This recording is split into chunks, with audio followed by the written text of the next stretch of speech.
This is Xiaomi's new Redmi Buds 6 Pro, which is of course a successor to last year's Buds 5 Pro. The 6 Pro looks almost the exact same as last year with basically the same color options, almost identical weight and dimensions, same battery size, and at around $70 to $80, the price also remains the same. But these now have improved drivers inside for supposedly that I'm a fan of. Unfortunately, there are also some persistent issues from last, plus in just a year, the earbuds market has become even more saturated with some really great new options, especially at this price range. So unlike last year's Buds 5 Pro, I can't immediately recommend the Buds 6 Pro, but there is still a lot to like here, so before you decide to buy or not buy, let's go over all on the skin compared to the glossy options, but I feel like it's even more slippery, so keep that in mind. The pairing button now sits flatter with the surface instead of being recessed, so it's a bit easier to click. The light strip is a tiny bit wider and it's got this awesome charging animation, which I love. Pressing the button once lets you quit, which is nice and convenient. As for the buds themselves, they very slightly slimmed down. These are still just as awkward to put back into the case when not looking at them.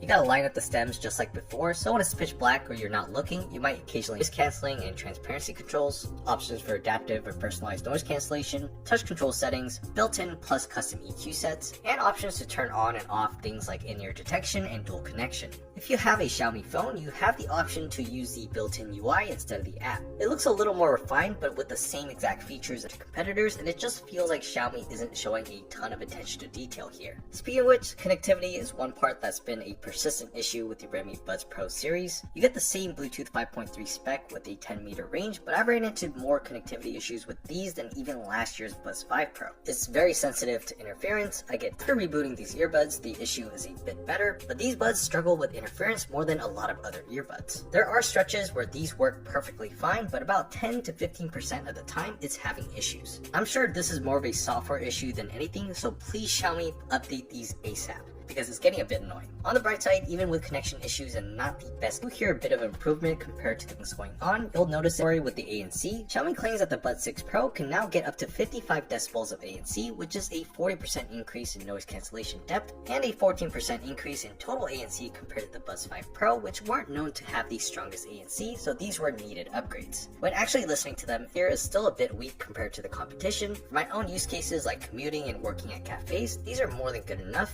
but at this point in 2025, the ANC here isn't as amazing anymore. We have the same 3 mic setup here without any changes, so keep your expectations pretty low in terms of the microphone quality. Good enough for calls is actually exactly the same for the charging case and the earbuds as the Buds 5 Pro, but we do get slightly lower estimates, up to 36 hours of total use with the case and up to 9.5 hours for the buds themselves. I don't think the battery is any worse, it's just that their estimates are a little more accurate now. Because in my actual experience with ANC and LDAC on all the time, I get about 6 hours of playback for the buds and about 30 total hours with the charging case. That's basically the same as the Buds 5 Pro, which is a positive, because even though these might not have the best ANC, the battery runtime is among the best in this price category with these modes enabled. And with such small batteries, these charge back up really quickly. You just need a 5-minute charge to get up to 2 hours of playback, which is reasonable. You do need just about an hour to get a full charge. Everything together, the Redmi Buds 6 Pro show a lot of small refinements that do slightly improve the overall experience, including the design, the audible feedback, audio quality, and ANC, and these do have great battery life. But with a subpar companion app and some glaring persistent connectivity issues, these are in need of some critical firmware updates from Xiaomi that I'm not too hopeful that they'll deliver super quick options in the market before picking these up. Okay, that's going to do it for this video. Let me know in the comments what you think of the Redmi Buds 6 Pro and what other earbuds you're looking at in